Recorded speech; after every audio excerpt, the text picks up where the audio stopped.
जम्मू कश्मीर के lieutenant governor Manoj Sinha को अब और भी ज्यादा पावरफुल कर दिया गया है। आपको बता दें, मिनिस्टर ऑफ होम अफेयर्स की जानिब से लेफ्टिनेंट गवर्नर मनोज सिन्हा को और भी ज्यादा पावर दे दी गई है रीऑर्गेनाइजेशन एक्ट के तहत।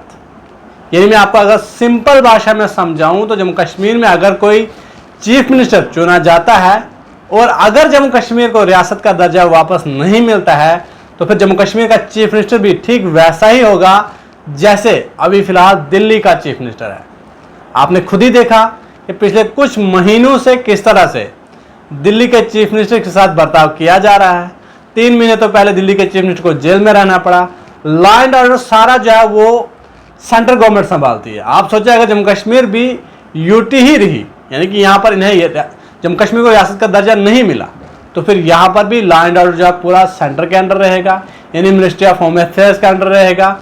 और यहाँ पर अगर कोई चीफ मिनिस्टर अपनी मर्जी से कोई कानून बनाना चाहे या फिर कोई कानून पास करना चाहे तो उससे जो है लेफ्टिनेंट गवर्नर मनोज सिन्हा की मंजूरी मिलनी चाहिए। उसके बाद जो है उस कानून को पास किया जा सकता है। सबसे रीऑर्गेनाइजेशन एक्ट के तहत होम मिनिस्ट्री ने जब से रीऑर्गेनाइजेशन एक्ट के तहत मनोज सिन्हा को और भी ज्यादा पावरफुल बनाया है, उसके बाद जम्मू कश्मीर के सियासतदान लगातार अपने अपने इरादे अमल जाहिर कर रहे हैं। फिलहाल मैं आपको गुलाम नबी आज़ाद को सुनवा रहा हूं, उसके बाद जो नेशनल कॉन्फ्रेंस के एक लीडर हैं उनका क्या कुछ कहना है वो तमाम वीडियो भी आप तक पहुंचाने की जरूर कोशिश करूंगा। आप वीडियो को एंड तक जरूर देखिए।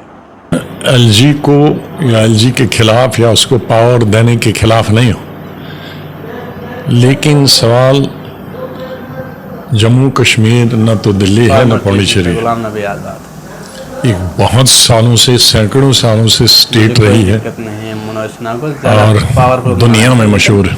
दिक्कत किससे उसने और आज़ादी के बाद ये अकेली स्टेट रही है जहां प्राइम मिनिस्टर रहा है और स्टेट का राष्ट्रपति रहा है। तो ये कोई आम स्टेट नहीं हुआ करता था, अब सदर आज कॉन्स्टिट्यूशनली रही है।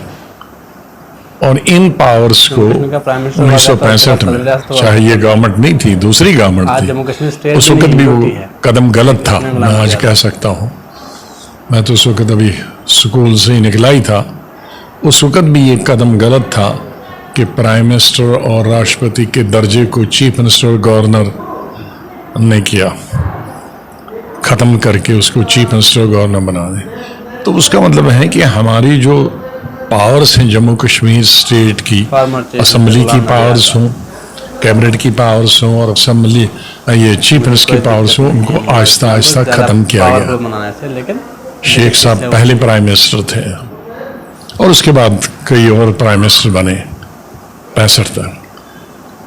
और 2019 में 5 अगस्त को जो बिल्कुल ही पावर्स ले गए, प्राइम मिनिस्टर हुआ करता था, 370 खत्म किया गया, स्टेटहुड खत्म की गई, 35A खत्म किया गया।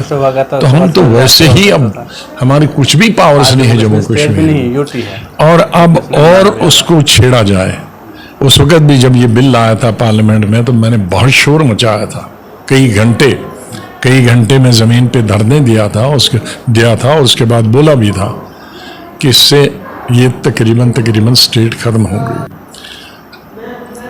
तो ये बहुत ही गलत है। सवाल नहीं है कि पावर गवर्नर को दिए जाए या लेफ्टिनेंट गवर्नर को दिए जाए, ए गवर्नर होगा, बी गवर्नर होगा, ए चीफ मिनिस्टर होगा, बी चीफ मिनिस्टर होता है, उसका सवाल नहीं है। सवाल है कि ये बॉर्डर स्टेट है, हमारे एक साइड पे पाकिस्तान है, दूसरी साइड से चाइना है। हमने यहाँ के लोगों को कैसे अपनाना है। पहले जम्मू कश्मीर का प्राइम मिनिस्टर हुआ, भारत की जो हुकूमत है, हमारे मुल्क की जो हुकूमत है, उनको इस तरह से जम्मू कश्मीर के लोगों के साथ बर्ताव करना चाहे कि वो अपने मुल्क के फख्र सोचना चाहे। लेकिन बदकिस्मती से पिछले 4-5 बरसों से कुछ इक़दामात उठाए जाते हैं, चाहे वो सेंटर्स को पावर दिए जाए या गवर्नर लेफ्टिनेंट गवर्नर को दिए जाए, उससे लोगों में मायूसी होती है। तो ये मरकज़ी सरकार का काम है कि लोगों को अपनाएं, उनको अपने गले लगाएं और ऐसा कोई कदम न उठाएं जिससे वहाँ की आवाम, मुझे कोई दिक्कत चाहे वो नहीं है, मुसलमान हो, मनोज हिंदू हो, ज़्यादा सिख हो, powerful ईसाई बनाए हो, थे, लेकिन इससे कोई धर्म से कोई मामला लेना देना नहीं है। अवाम हमारे सभी हैं, जम्मू के भी, कश्मीर के भी, ये खुश होने चाहिए। हार बार वहाँ तो इलेक्शन अभी हुई नहीं असम्बली के, पहले जम्मू कश्मीर का प्राइम मिनिस्टर हुआ लेकिन करता था। सवाल हार मानने का नहीं है। सवाल यह है कि हम सब पार्टीज, सभी पॉलिटिकल पार्टीज गुज़िस्ता 6 सालों से मांग कर हैं कि असम्बली के इलेक्शन होने चाहिए, लेकिन इलेक्शन के होने से पहले अगर सारी पावर्स उसकी ले ली स्टेट की, तो फिर इलेक्शन कराने का कोई फायदा नहीं।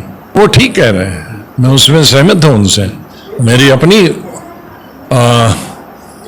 यही ओपिनियन है कि भाई इलेक्शन लड़ना भी चाहिए, पार्टी की तरफ खुद भी लड़ना चाहिए या नहीं लड़नी चाहिए, क्योंकि अगर हम इलेक्शन लड़ने की बात करते हैं तो कुछ खिदमात हम लोगों की करें, कुछ इक़दामात हम लोगों के हक में करें जो हम शायद इन 5 सालों में नहीं उठा पाए।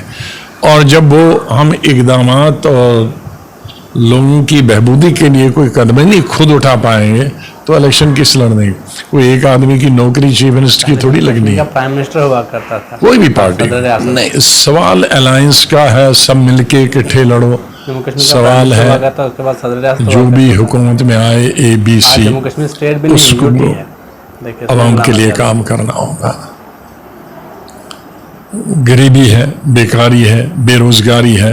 हमारे पास एक चीज़ थी, देहातों में ज़मीन तो न होने के बराबर है, क्योंकि हमारा बहुत सारे लोग समझते हैं भाई आप 60,000 स्क्वायर किलोमीटर हो बहुत बड़ा है 1.5 करोड़ के लिए, लेकिन वो नहीं समझते हमारे पास उसमें 80% तो सिर्फ पहाड़ है और जंगलात हैं।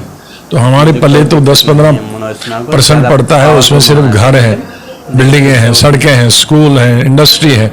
तो हमारे पास ज़मीन कहाँ है? तो ज़मीन हमारे शहरों में थी, जिस पे लोग देहातों में ज़मींदारी करते थे और घर शहरों में बसते थे। वो 35A में वो भी पूरे हिंदुस्तान के लिए खुली छोड़ी। अब हमारी ज़मीन की कीमतें 10 गुना ज़्यादा हो गई, लोकल आदमी तो खरीद ही नहीं सकता। तो ये तमाम चीज़ें गवर्नमेंट ऑफ इंडिया की तरफ से हुई हैं, ये नहीं समझते कि इस पर कितना नेगेटिव इफेक्ट, चाहे वो जम्मू का हिंदू हो या कश्मीर का मुसलमान हो, उस पर कितना हो।